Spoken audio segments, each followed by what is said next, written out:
بسم اللہ الرحمن الرحیم۔ آئیے ہم آج آپ کو مسلم شریف ہمارے سامنے ہے، اس سے ایک نیا قصہ سناتے ہیں۔ حدیث شریف میں موجود ہے، ہمارے نبی صلی اللہ تعالیٰ علیہ وآلہ وسلم بیان فرما گئے اور آپ صلی اللہ علیہ وسلم کے صحابہ اس پر ایمان یقین رکھنے والے تھے، ہم بھی اس پر ایمان یقین رکھنے والے ہیں۔ تو اس لحاظ سے یہ قصہ ہم نے آپ کو نیا بتایا کہ اس کا عمومی طور پر بیان نہیں کیا جاتا۔ تو آئیے ہم آپ کو سناتے ہیں قصۃ الجساسہ، جاسوس۔ کس کا جاسوس؟ دجال کا جاسوس، دجال کے جاسوس کا بیان۔ ٹھیک ہے، یہ باب ہے دجال کے جاسوس کے بیان میں۔ حدیث نمبر ہے 7386۔ قصہ قدر طویل ہے لیکن مجھے اور آپ کو خوف دلانے والا بھی ہے، اور مجھے اور آپ کو تنبیہ کرنے والا بھی ہے، آگاہ رکھنے والا بھی ہے، اور اپنی حفاظت کے لیے انتظام کا ایک ذریعہ اور باعث بھی ہے۔ تو اس لحاظ سے یہ قصہ بہت اہم ہے۔ اس قصے کو پڑھیے، سنیے، سنائیے، بتائیے اور اپنا بچاؤ کرنے کے لیے انتظام فرمائیے، اور آگے بھی لوگوں کو اس سے آگاہ کیجیے، آگے بھی لوگوں کو اس بات سے آگاہ کیجیے کہ دجال بہت سارے ہیں، پھر رہے ہیں، دجل اور فریب کا ایک ماحول قائم ہے، اور لوگ اس میں ایک وارفتہ انداز میں گرفتار ہیں۔ لوگ اس میں ایک آپ کہیے کہ بندھ چکے ہیں، جیسے ایسی بیڑیاں ان کے پاؤں میں پڑ چکی ہیں جو بڑی مضبوط ہیں، اور اس کو کھولنے کا ایک ہی راستہ ہے قرآن و سنت۔ اس سے بچاؤ کیجیے، اس کے ذریعے سے اپنی زنجیروں کو کھول ڈالیے۔ تو آئیے پڑھتے ہیں۔ تو یہ قصہ اپنے لحاظ سے ایک یونیک قصہ ہے، اور آپ دیکھیں گے تو آپ کو اندازہ بھی ہوگا کہ انسان کو راہ راست سے بے راہ کرنے والے اور گمراہ کرنے والے کتنے طرح کے دشمن انسان کے موجود ہیں۔ اس کو بیان کرنے والی ایک خاتون ہیں، فاطمہ بنت قیس، وہ بیان کرتی ہیں، اور یہ بہن ہیں امام ضحاک کی، ان کی بہن ہے یہ۔ ٹھیک ہے، تو آئیے دیکھیے کہ کیا بیان کیا۔ عامر بن شراحیل رضی اللہ تعالیٰ عنہ سے روایت ہے، انہوں نے کہا کہ فاطمہ بنت قیس رضی اللہ تعالیٰ عنہ سے، جو بہن تھی ضحاک بن قیس رضی اللہ تعالیٰ عنہ کی، اور ان عورتوں میں سے تھیں جنہوں نے پہلے ہجرت کی تھی، کہ بیان کرو مجھ سے ایک حدیث جو تم نے سنی ہو رسول اللہ صلی اللہ علیہ وسلم سے، اور مت واسطہ کرنا اس میں اور کسی کا یعنی واسطہ نہیں کرنا۔ ایسی حدیث بیان کرو کہ جو تم نے ڈائریکٹ بلا واسطہ خود اپنے کانوں سے رسول اللہ صلی اللہ علیہ وآلہ وسلم سے سنی ہے، وہ حدیث بیان کرو۔ پھر انہوں نے بیان کی، انہوں نے کیا؟ جو تم نے خود سنی ہو رسول اللہ صلی اللہ علیہ وسلم سے، ٹھیک ہے، اور واسطہ مت۔ وہ بولی، انہوں نے جواب دیا، اچھا اگر تم یہی چاہتے ہو تو میں بیان کروں گی۔ انہوں نے کہا ہاں بیان کرو۔ فاطمہ نے کہا میں نے نکاح کیا، کس سے؟ ابن مغیرہ سے، اور وہ قریش کے عمدہ جوانوں میں سے تھے، ایک خبرو اچھے نوجوانوں میں سے تھے ان دنوں، یعنی جب انہوں نے نکاح کیا۔ پھر وہ شہید ہوئے پہلے ہی جہاد میں۔ ٹھیک ہے، نکاح کیا انہوں نے، اور اس کے بعد جب اس کے نکاح کے بعد پہلا ہی جہاد ہوا، اس میں وہ گئے اور اسی میں وہ شہید ہو گئے۔ ٹھیک ہے، رسول اللہ صلی اللہ تعالیٰ علیہ وآلہ وسلم کے ساتھ تھے، یعنی اسی جہاد میں۔ جب میں بیوہ ہو گئی تو مجھ کو پیام بھیجا، یعنی رشتہ، پیغام۔ ٹھیک ہے، کس نے بھیجا؟ عبد الرحمن بن عوف رضی اللہ تعالیٰ عنہ، جو مہاجر صحابی ہیں، اور کئی صحاب نے دیگر لوگوں نے، ظاہر ہے جیسا کہ ایک کماری یا بیوہ یا جو طلاق والی خواتین کے لیے جیسے عمومی طور پر لوگ رشتہ دیتے ہیں، تو ظاہر ہے کہ کئی لوگوں نے رشتہ دیا۔ ظاہر رشتے تو بہت سے لوگ دیتے ہیں، پھر جہاں نصیب ہوتا ہے، جہاں انسان کا دل ٹھک جاتا ہے استخارہ وغیرہ کے ذریعے سے، تو وہاں انسان اس کو قبول کر لیتا ہے۔ رسول اللہ صلی اللہ علیہ وسلم نے بھی پیغام بھیجا، ٹھیک ہے، پیام دیا، کس کے لیے؟ اپنے مولا اسامہ بن زید کے لیے۔ آپ نے بھی پیغام نکاح دیا رسول اللہ صلی اللہ علیہ وسلم نے بھی کہ تم اسامہ بن زید سے نکاح کر لو. اور میں یہ حدیث سن چکی تھی کہ رسول اللہ صلی اللہ علیہ وسلم نے فرمایا جو شخص مجھ سے محبت رکھے اس کو چاہیے کہ اسامہ سے بھی محبت رکھے. یعنی یہ بہت بڑی بات تھی. جب رسول اللہ صلی اللہ علیہ وسلم نے اپنے یعنی مولا یعنی غلام کہیے کہ اسامہ بن زید سے رشتہ دے دیا تو پھر تو اب ظاہر ہے کہ اب رسول اللہ صلی اللہ علیہ وسلم کے دیے ہوئے رشتے کو تو لازمی بات ہے کہ قبول کرنا ہی کرنا ہے. اس میں تو کوئی چارہ کاری نہیں ہے. ٹھیک ہے, کیونکہ اگر اللہ کے رسول سے محبت ہے تو اسامہ سے بھی محبت کرنی پڑے گی رضی اللہ تعالیٰ عنہ. جب رسول اللہ صلی اللہ علیہ وسلم نے مجھ سے اس باب یعنی اس بارے میں گفتگو کی تو میں نے کہا میرے کام کا اختیار آپ صلی اللہ علیہ وسلم کو ہے. یعنی اگر آپ یہ چاہتے ہیں کہ میں اسامہ بن زید سے نکاح کروں تو آپ کو اختیار ہے, آپ میرا نکاح ان سے کر دیجئے. آپ جس سے چاہیے نکاح کر دیجئے. یعنی آپ اگر یہ پسند کرتے ہیں اسامہ بن زید سے تو آپ ان سے کر دیجئے. اور باقی جو رشتے میرے آئے ہوئے ہیں اگر آپ ان میں سے کسی کو ترجیح دینا چاہتے ہیں تو آپ کو پورا اختیار ہے. آپ صلی اللہ علیہ وسلم نے فرمایا ام شریک کے گھر اٹھ جاؤ. ٹھیک ہے, آپ مطلب ام شریک کے گھر سے یعنی یہاں سے اٹھ کے چلی جاؤ. اور ام شریک کون تھی؟ ایک ایسی خاتون تھی جو مالدار انصار میں سے بہت زیادہ یعنی سخاوت کرنے والی خرچ کرنے والی تھیں اللہ کی راہ میں. ٹھیک ہے, بہت سے لوگ ہوتے ہیں نا کہ مال ہوتا ہے تو وہ اللہ کی راہ میں دل کھول کر خرچ بھی کرتے ہیں, تو ان میں سے وہ ایک ام شریک بھی تھی. تو آپ صلی اللہ علیہ وسلم نے فرمایا کہ اس کے پاس مہمان آتے رہتے ہیں, مہمان اترتے رہتے تھے. کیا مطلب اترتے تھے یعنی مہمان آتے تھے. ٹھیک ہے, مہمانوں کا جمگھٹا ہوتا ہے. آپ کو پتہ ہے کہ جو لوگ اچھے اخلاق کے ہوتے ہیں ان سے لوگ ملتے بھی ہیں, جو لوگ سخی ہوتے ہیں ظاہر لوگ ان کے پاس ضرورت کے وقت جاتے بھی ہیں. تو پتہ ہے کہ یہاں مہمان نوازی ہوگی, خاطر تواضع ہوگی اور یہاں پر عزت اور خاطر مدارات ہوگی تو لوگ وہاں پر آتے جاتے ہیں.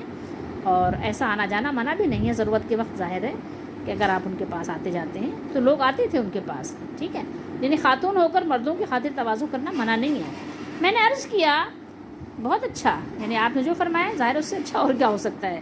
میں ام شریک کے پاس سے اٹھ جاؤں گی, یعنی میں یہاں سے چلی جاؤں گی, یہاں میں یعنی عدت نہیں گزاروں گی. پھر آپ صلی اللہ علیہ وسلم نے فرمایا ام شریک کے پاس مت جا, اس کے پاس مہمان بہت آتے ہیں اور مجھے برا معلوم ہوتا ہے کہ کہیں تیری اوڑھنی گر جائے یا تیری پنڈلیوں پر سے کپڑا ہٹ جائے اور لوگ تیرے بدن میں سے وہ دیکھیں جو تجھ کو برا لگے.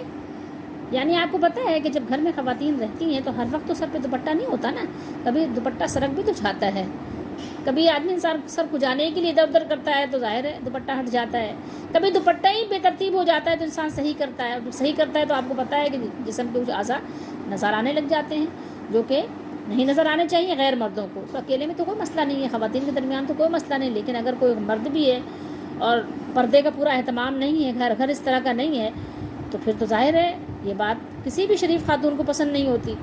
اور ظاہر ہے کبھی پنڈلی بھی کھل جائے گی, کبھی آپ ظاہر شلوار کو بھی اپنے صحیح کریں گے تو اوپر نیچے ہو جائے گی, کبھی آپ گھر کے جھاڑو دیں گے تو ظاہر اپنے شلوار کو اٹھا لیں گے. مطلب مختلف طرح کے یعنی آپ کے ساتھ معاملات اور معمولات تو ہو سکتے ہیں نا. تو اس جسم کا بدن کا کوئی حصہ ایسا یعنی کھل جائے کہ جو مردوں کو نظر آ جائے. ٹھیک ہے, لیکن چلی جا اپنے چچا کے بیٹے کے پاس. اپنے چچا کے بیٹے عبداللہ بن عمر بن ام مکتوم, یہ ان کے چچا کے بیٹے تھے, کزن. ٹھیک ہے, چچا زاد بھائی کے پاس. اور وہ ایک شخص تھا بنی فہر میں سے, اور فہر قریش کی ایک شاخ ہے, بہت ساری شاخیں ہوتی نا قبیلے, اور وہ اس قبیلے میں سے تھے جس میں سے فاطمہ بھی تھی, یعنی فاطمہ بنت قیس. پھر فاطمہ نے کہا میں ان کے گھر چلی گئی یعنی عدت گزارنے کے لیے. جب میری عدت گزر گئی تو میں نے پکارنے والے کی آواز سنی. وہ پکارنے والا منادی تھا رسول اللہ صلی اللہ علیہ وسلم کا, یعنی وہ پکار رہا تھا اپنی طرف سے نہیں, رسول اللہ صلی اللہ علیہ وسلم کا پیغام یعنی وہ سنا رہے تھے. پکارتا تھا نماز کے لیے جمع ہو جاؤ, نماز کے لیے جمع ہو جاؤ. میں بھی مسجد کی طرف نکلی یعنی خاتون, اور میں نے رسول اللہ صلی اللہ علیہ وسلم کے ساتھ نماز پڑھی. میں اس صف میں تھی جس میں عورتیں تھیں لوگوں کے پیچھے. جب آپ صلی اللہ علیہ وسلم نے نماز پڑھ لی تو منبر پر بیٹھے اور آپ صلی اللہ علیہ وسلم ہنس رہے تھے. آپ صلی اللہ علیہ وسلم ہنس رہے تھے. یدھکو یعنی یدھکو دہک کہتے ہیں ہنسنے کو, تبسم نہیں فرمایا, آپ مسکرا نہیں رہتے, آپ ہنسے. آپ صلی اللہ علیہ وسلم نے فرمایا ہر ایک آدمی اپنی جگہ کی نماز پر رہے، یعنی جہاں نماز پڑھی وہیں پر ٹھہرا رہے، وہیں پر بیٹھا رہے۔ پھر فرمایا تم جانتے ہو میں نے تم کو کیوں اکٹھا کیا؟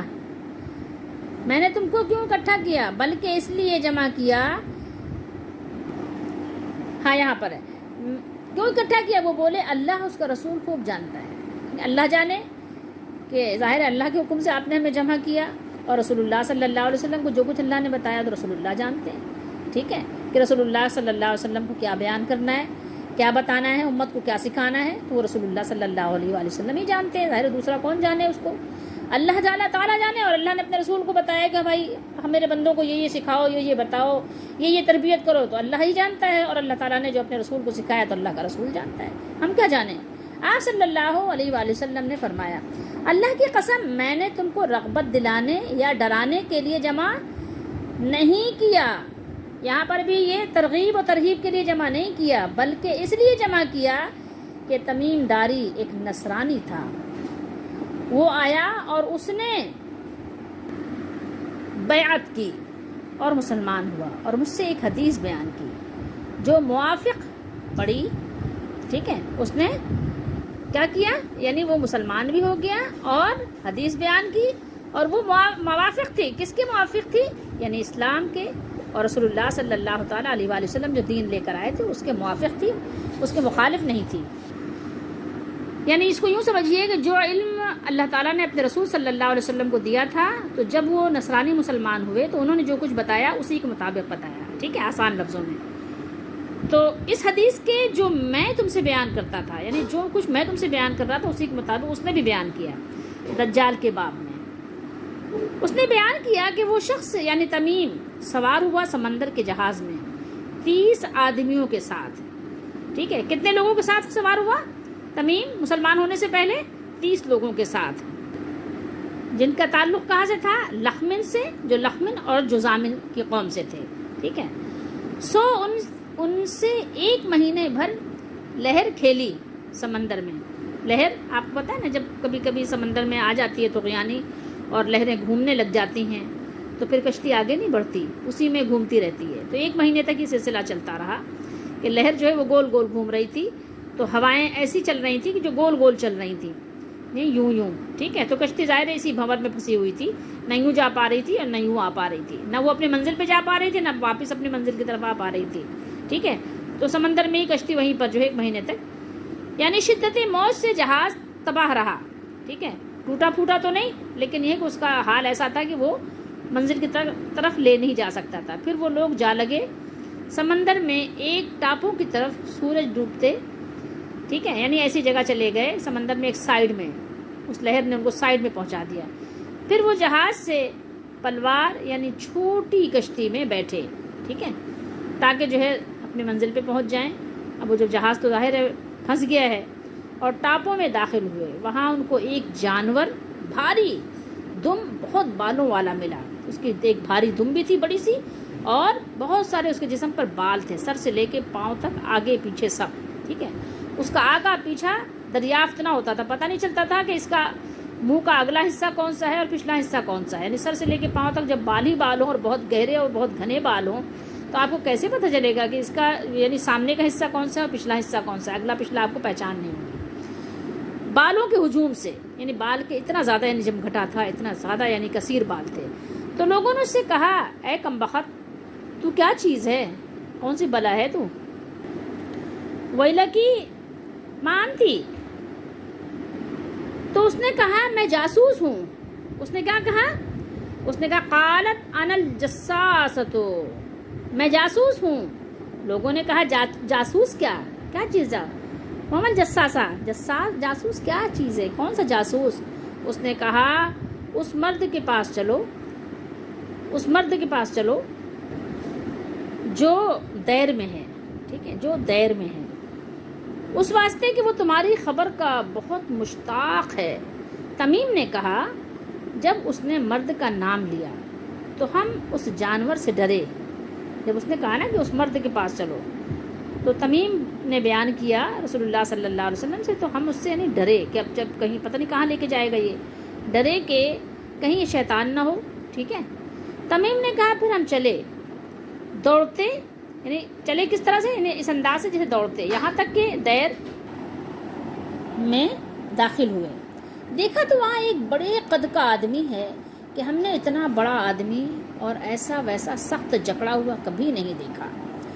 جکڑے ہوئے ہیں اس کے دونوں ہاتھ گردن کے ساتھ، درمیان دونوں زانوں کے دونوں ٹخنوں تک لوہے سے، یعنی لوہے کی زنجیروں سے مضبوط قسم کے اس کو دونوں ہاتھ گردن سے بندھے ہوئے ہیں بہت مضبوط طریقے سے. اور اس کی گردن کس طرح بندھی ہے؟ اس کے ران سے. زان جو ہے، زانوں کو جو کہتے ہیں نا، جو یعنی آپ کو یعنی جو ہپ وغیرہ کا جو وہ حصہ ہے ادھر سے آپ کو بندھے ہوئے ہیں. ہم نے کہا اے کم بخت تو کیا چیز ہے؟ اس نے کہا تم قابو پا گئے میری خبر پر، یعنی تم یہاں تک بھی آ گئے، یعنی تم کو میری خبر بھی لگ گئی. ٹھیک ہے، یعنی میرا حال تو تم کو اب معلوم ہو جائے گا. اب تو تم جا کر لوگوں کو بتاؤ گے، لوگوں کو پتہ چل جائے گا کہ یہاں پہ دجال ہے، یہاں قید ہے، یہاں اس طرح بندھا ہوا ہے. تم اپنا حال بتاؤ کہ تم کون ہو، تم لوگ کون ہو، ذرا اپنا حال بھی بتاؤ، ہمیں بھی ذرا پتہ چلے کہ کب تک میں اس قید میں رہوں گا، کب تک جکڑا اور بندھا رہوں گا. لوگوں نے کہا کہ ہم عرب لوگ ہیں جو سمندر میں سوار ہوئے تھے جہاز میں، لیکن جب ہم سوار ہوئے تو سمندر کو جوش میں پایا، اس میں طغیانی آ گئی. پھر 1 مہینے کی مدت تک لہر ہم سے کھیلتی رہی. بعد اس کے کہ آ لگے اس ٹاپو میں، پھر ہم بیٹھے چھوٹی کشتی میں اور داخل ہوئے ٹاپو میں. سو ملا ہم کو ایک بھاری دم کا جانور بہت بالوں والا. ہم نہ جانتے تھے کہ اس کا آگا پیچھا بالوں کی کثرت سے، یعنی اس کا اگلا حصہ کون سا ہے اور پچھلا حصہ کون سا ہے، کہاں سے شروع ہو رہا ہے کہاں ختم ہو رہا ہے، کچھ پتہ نہیں چل رہا تھا. ہم نے اس سے کہا اے کم بخت تو کیا چیز ہے؟ سو اس نے کہا میں جاسوس ہوں. ہم نے کہا جاسوس کیا ہے؟ اس نے کہا چلو اس مرد کے پاس جو دیر میں ہے، کہ البتہ وہ تمہاری خبر کا مشتاق ہے، یعنی تمہاری خبر کے بارے میں جاننا چاہتا ہے، یعنی ہمارا نکلنے کا وقت آیا بھی کہ نہیں آیا، وہ آخری نبی آ گئے کہ نہیں آ گئے، آپ صلی اللہ علیہ وسلم کا دین پھیل گیا کہ نہیں پھیل گیا، وہ تمہاری خبر کا مشتاق ہے. سو ہم تیری طرف دوڑتے آئے، یعنی جلدی جلدی آئے، اور ہم اس سے ڈرے کہ کہیں یہ بھوت پریت نہ ہو، یعنی کہیں شیطان کا کوئی وہ نہ ہو، کارندہ نہ ہو یہ. پھر اس مرد نے کہا کہ مجھ کو خبر دو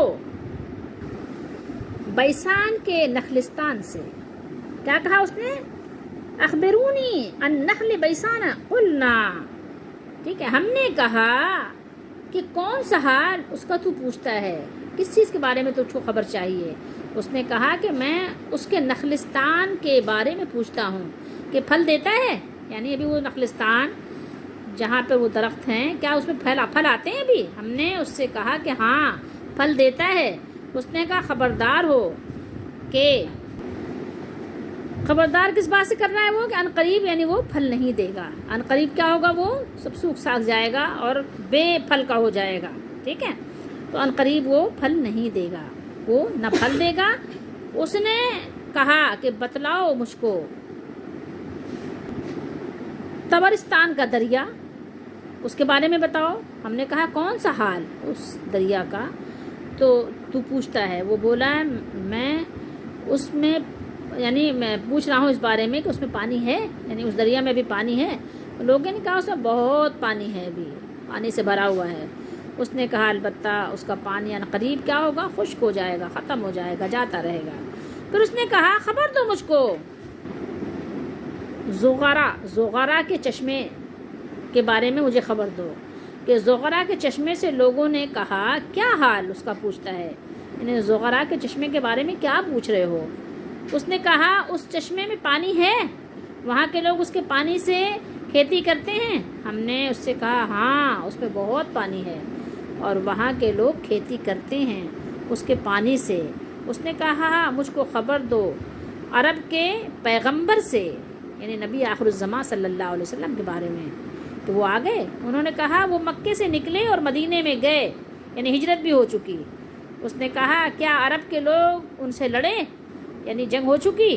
ہم نے کہا ہاں. اس نے کہا کیوں کر انہوں نے عربوں کے ساتھ کیا، یعنی کیا سلوک کیا انہوں نے عربوں کے ساتھ؟ ہم نے کہا وہ غالب ہوئے، فتح ان کو نصیب ہوئی اپنے گرد و پیش کے عربوں پر کامیاب ہو گئے، ان کو فتح نصیب ہوئی، وہ جو دین لے کر آئے تھے اس کو غلبہ ہوا، اور انہوں نے اطاعت کی ان کی۔ کس نے؟ عرب کے لوگوں نے۔ اس نے کہا یہ بات ہو چکی، یعنی یہ جو میں پوچھ رہا ہوں، جو تم بتا رہے ہو گیا یہ سب کچھ؟ ہم نے کہا ہاں۔ اس نے کہا خبردار رہو، یہ بات ان کے حق میں بہتر ہے کہ پیغمبر کے تابع دار ہوں، ٹھیک ہے، یہ ان کے حق میں بہتر ہے، ان کے لیے یہی اچھا ہے، یہی خیر اور یہی بھلائی ہے۔ اور البتہ میں تم سے اپنا حال کہتا ہوں کہ میں مسیح ہوں۔ اس نے کہا کہ وہ مسیح ہے، یعنی دجال، تمام زمین کا پھرنے والا، اور البتہ وہ زمانہ قریب ہے جب، یعنی اس دجال کو اجازت ہوگی نکلنے کی، جب اس کو اجازت دے دی جائے گی، ابھی تو وہ اللہ کے حکم سے بندھا ہوا ہے، سو میں نکلوں گا۔ دیکھیں دجال کے بارے میں آتا ہے خروج کرے گا، کیا کرے گا؟ وہ خروج کرے گا۔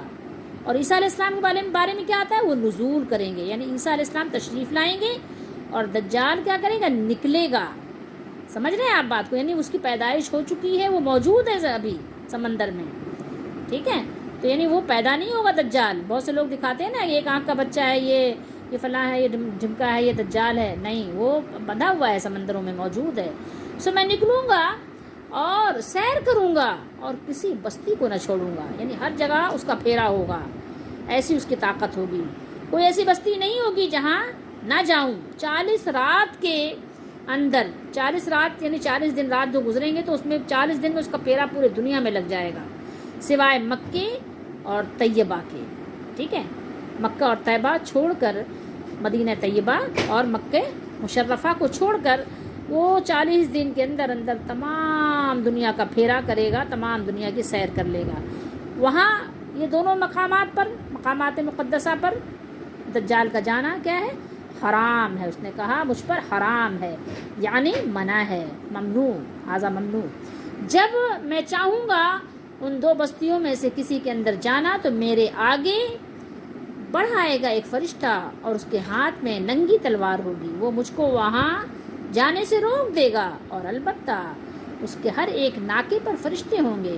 دوسری حدیث میں یہ بات موجود ہے کہ مدینے میں ہر ناکے پر فرشتے بیٹھے ہوں گے جو اس کی چوکیداری کریں گے۔ پھر حضرت محمد صلی اللہ علیہ وسلم نے اپنے پشت خار سے منبر پر ٹکوار دیا، یعنی آپ نے ٹیک لگا لیا اور فرمایا طیبہ یہی ہے، طیبہ یہی ہے، طیبہ یہی ہے، یعنی مدینہ کو آپ نے طیبہ فرمایا آپ صلی اللہ علیہ وسلم نے، یعنی طیبہ سے مراد مدینہ منورہ ہے۔ خبردار رہو، خبردار رہو، کیا مطلب؟ یعنی اب تم کو ہوشیار ہو جانا چاہیے، تم کو سمجھدار ہو جانا چاہیے، تم کو باخبر ہو جانا چاہیے، اب اس کے بعد کوئی بات کی ضرورت باقی نہیں رہتی۔ بھلا میں تم کو اس حال کی خبر دے چکا ہوں، میں نے بتا دیا تم کو، صاف صاف واضح طور پر پورا کچھ تم کو بیان کر چکا۔ تو اصحاب نے کہا کہ ہاں بے شک آپ صلی اللہ علیہ وسلم نے سب کچھ بتا دیا، بیان کر دیا۔ حضرت محمد صلی اللہ علیہ وسلم نے فرمایا مجھ کو اچھی لگی تمیم کی بات، جو موافق پڑی اس چیز کے جو میں تم کو دجال، مدینہ اور مکہ کے حال سے فرما دیا کرتا تھا۔ خبردار رہو، یعنی جو کچھ میں بتایا کرتا تھا اسی کے موافق تمیم نے بھی مجھے خبر دے دی۔ تو بات دیکھو، اب جیسے ہم کہتے ہیں دین کی بات کرتے ہیں تو اس کو سائنس بھی پروف کر دیتی ہے، تو ہم خوش ہو جاتے ہیں کہ دیکھو دیکھو قرآن و حدیث کی بات کتنی یقینی ہے، سائنس بھی یہی کہہ رہی ہے۔ یہ بات نہیں کہ سائنس اگر نہیں کہتی تو نعوذ باللہ ہماری باتوں میں کوئی یعنی اس میں کوئی شک کی بات تھی، نہیں، ڈاؤٹ فل نہیں، بلکہ یہ کہ دیکھو جو قرآن و حدیث بیان کر رہے ہیں وہی سائنس بھی کہہ رہی ہے، سائنس بھی ماننے پر مجبور ہے، ہماری باتوں کو، قرآن و سنت کو سائنس بھی ماننے پر مجبور ہے، اللہ کی باتیں، اللہ کے رسول صلی اللہ علیہ وسلم کی باتوں کو سائنس بھی پروف کر رہی ہے۔ تو اسی طریقے سے آپ صلی اللہ علیہ وسلم فرمایا کہ جو آپ صلی اللہ علیہ وسلم بیان کر رہے ہیں یعنی دوسرے لوگ بھی اس بات کی تصدیق کر رہے ہیں، ٹھیک ہے۔ تو جو میں تم کو خبردار کیا کرتا تھا یعنی اس کے خبردار رہو کہ البتہ دریائے شام یا دریائے یمن میں، ٹھیک ہے، دریائے شام یا دریائے یمن میں نہیں ہے بلکہ وہ یورپ کی طرف ہے، وہ کہاں ہے؟ پورب کی طرف ہے، اچھا پورب کی طرف ہے، وہ پورب کی طرف ہے، وہ پورب کی طرف ہے، اور پورب کی طرف کیا ہے؟ پورب کی طرف بحر کیا ہے؟ ہند ہے، بحر ہند جو سمندر ہے، شاید دجال بحر ہند کے کسی جزیرے میں ہو۔ اور آپ صلی اللہ علیہ وسلم نے اشارہ کیا یورپ کی طرف، نہیں پورب کی طرف۔ فاطمہ بنت قیس رضی اللہ تعالی عنہا نے کہا تو یہ حدیث میں نے رسول اللہ صلی اللہ علیہ وسلم سے یاد رکھی، یعنی آپ سے سنی اور آپ سے سن کر یاد رکھی ہے۔ اب اس حدیث شریف کی تھوڑی سی شرح ہم آپ کو سنا دیتے ہیں کہ نبی کریم صلی اللہ علیہ وسلم نے دجال کا مقام دریائے شام یا دریائے یمن فرمایا، پھر شاید اسی وقت وحی سے معلوم ہوا کہ مشرق کی طرف ہے۔ یہ پورب کیا ہے؟ پورب کا کیا مطلب ہوتا ہے؟ مشرق، پچھم کا مطلب ہوتا ہے مغرب، ٹھیک ہے؟ تو اس وجہ سے 3 بار اس مضمون کو تاکید سے فرمایا، یعنی پورب کی طرف ہے اور شام اور یمن میں نہیں ہے۔ چنانچہ اس کے علاوہ ایک حدیث میں صاف ہے کہ دجال مشرق سے آئے گا۔ کہاں سے آئے گا؟ مشرق سے آئے گا، یعنی پورب کی طرف سے آئے گا۔ بیسان اور زغر 2 شہر ہیں شام کے ملک میں، ٹھیک ہے، اور طبرستان شام کے پاس ہے۔ معلوم ہوا کہ دجال موجود ہے، بالفعل اور قید ہے، قیامت کے قریب باذن الہی نکلے گا اور عیسیٰ مسیح علیہ السلام کے ہاتھ سے کیا کیا جائے گا؟ مارا جائے گا، قتل کیا جائے گا، ٹھیک ہے۔ یہ تو بڑا دجال ہے جو قیامت کے قریب نکلے گا، یعنی قیامت سے متصل ہوگا، اور جس کا فتنہ کیا ہوگا؟ ایک عالمگیر فتنہ ہوگا۔ لیکن اس کے چھوٹے دجال بہت اس امت میں کیا ہیں؟ وہ ظہور ہوئے ہیں، نکلے ہیں، جنہوں نے لوگوں کو بھڑکایا اور راہ راست سے ڈگمگا دیا، راہ راست سے ہٹایا۔ ہمارے زمانے میں آپ کو بہت سارے فتنے نظر آئیں گے، بہت سارے دجال نظر آئیں گے، بہت سارے دجال آپ کو ممبروں پر نظر آئیں گے، بہت سارے دجال آپ کو حدیثیں سناتے ہوئے نظر آئیں گے، بہت سارے دجال آپ کو قرآن سناتے ہوئے نظر آئیں گے۔ دجال کا کیا کام ہے؟ دھوکہ دینا، لوگوں کو حق سے روکنا، ٹھیک ہے، جو اپنے تئی کوئی کارنامہ سمجھتے ہیں، لیکن کیا ہے وہ لوگوں کے لیے دجال سے کم نہیں ہیں۔ آپ دیکھیں کچھ لوگ ایسے پیدا ہوئے کہ جنہوں نے کہا، ایسی سی گمراہی پھیلائی، معاذ اللہ، انہوں نے کہا کہ فرشتوں کا انکار کر دیا، قیامت کا انکار کر دیا، جنت اور دوزخ کا انکار کر دیا، اور بہت سے لوگوں نے معجزات کا انکار کر دیا، ٹھیک ہے، اور بہت سے ایسے دجال آئے جنہوں نے جنات کا انکار کر دیا۔ قرآن مجید میں باقاعدہ جنوں کا ذکر ہے، انہوں نے انکار کر دیا۔ بہت سے ہیں کہ جنہوں نے نبی کریم صلی اللہ علیہ وسلم کو نور مجسم قرار دیا۔ مطلب بہت سے آپ کو دجالی فتنے نظر آئیں گے، اللہ تعالی ہم سب کی حفاظت فرمائے۔ تو ہم نے آپ کو یہ حدیث اس لیے سنائی ہے تاکہ آپ دجال کے فتنوں سے اپنے آپ بچاؤ کرنے کے لیے کیا ہوں؟ ایکٹیو ہو جائیں، تیار ہو جائیں، اپنا بچاؤ کریں اور قرآن و سنت کو مضبوطی سے تھام لیں۔ اور چونکہ یہ بیان نبی کریم صلی اللہ علیہ وسلم کا ہے، اس لیے ہم نے آپ کو تھوڑا تفصیل سے سنایا۔ یہ بات ٹھیک ہے کہ ہم نے آپ کو عربی عبارت نہیں سنائی، کیوں؟ اس لیے کہ ظاہر بات طویل ہو جاتی، کیونکہ حدیث شریف قدر خود طویل ہے۔ اللہ تعالی ہم سب کو احادیث مبارکہ کو صحیح طریقے سے سمجھنے کی، پڑھنے کی، اور لوگوں کو آگے بھی پیغام پہنچانے کی توفیق دے کہ ہم لوگوں کو آگاہ کریں۔ اس کا بھی ثواب ہے، بے انتہا ثواب ہے کہ اگر آپ اچھی بات کو اور لوگوں کے راہ راست کے لیے، ان کی رہنمائی کرنے کے لیے اچھی بات کو آگے پہنچائیں تو آپ کو اس میں بڑا اجر ہے، اور اللہ تعالیٰ دستگیری فرمانے والا ہے، اور اللہ تعالیٰ کسی کا اجر ضائع نہیں کرتا۔